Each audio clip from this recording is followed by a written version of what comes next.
Kraftfulde maskiner gør arbejdet nemmere for dig som ejendomsfunktionær.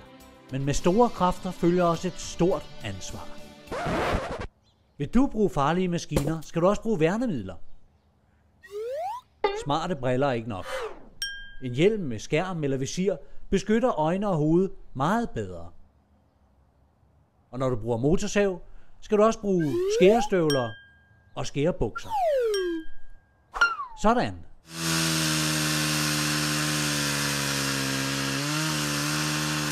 Men med stor kraft følger også et stort ansvar for vedligehold. Tjek brugsanvisningen for at se, hvor ofte maskinen skal kontrolleres, og sørg for at holde den løbende ved lige. Nu er du sikker. Nu er du klar.